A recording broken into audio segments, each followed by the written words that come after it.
Guys, welcome back to our blog. అందరు ఎలా ఉన్నారు? బాగున్నారా? నేనైతే బాగున్నాను. నిన్ననే మేము రేట్లకుంట వచ్చేసినాం. ఈవినింగ్ 4 కాదు 5 o'clock వెళ్ళినాం. అక్కడ పట్నం ఎంచుకొని అంత బోనాలు చేసుకొని వచ్చేసరికి మాత్రం మాకు మార్నింగ్ 5 అయిందనమాట. 5కి ఇంటికి వచ్చేసినాం ఆల్రెడీ. అంత బాగా జరిగింది. నేను టెన్షన్ పడినా కదా, లాస్ట్ వీడియోలో చెప్పినా కదా ఎట్లయితుందో ఏమవుతుందో అని చెప్పేసి. అయితే అక్కడ వీడియోస్ యాడ్ చేద్దామంటే ఇప్పుడైతే ఓపికలేదు, నైట్ అంతా నిద్ర లేదు. ఇవాళ మార్నింగ్ కూడా ఏం నిద్ర పోలేదు, ఇంకా అన్నీ చదువుకుంటూనే కూర్చున్నాం అనమాట.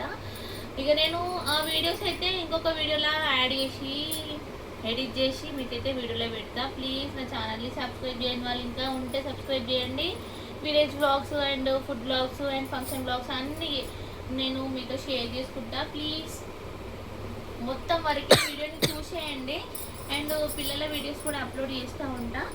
మా శ్రేయగానికి నిన్న ఏం చేసినామంటే, మేము అక్కడ వెమ్లవాడలో కొన్ని కత్తెరలు తీసినాం అనమాట. ఎల్లమ్మ తల్లికి మల్లమ్మ తల్లికని అది ప్యాకెట్ ఇక్కడ పెట్టినో దొరకలేదనమాట.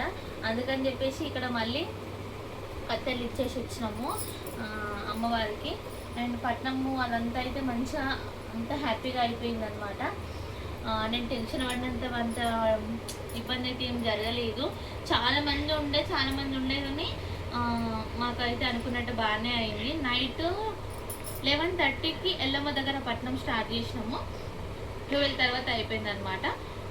11:30 లోపే కింద మల్లన్న దగ్గర పట్నం అయిపోయింది. ఇంకా మేము అక్కడికి స్టవ్కి ఇవన్నీ వేసుకుపోయినాం. ఎందుకంటే వెదర్ అంతా చల్లగా ఉండే అనమాట, వర్షం పడేటట్టుండే.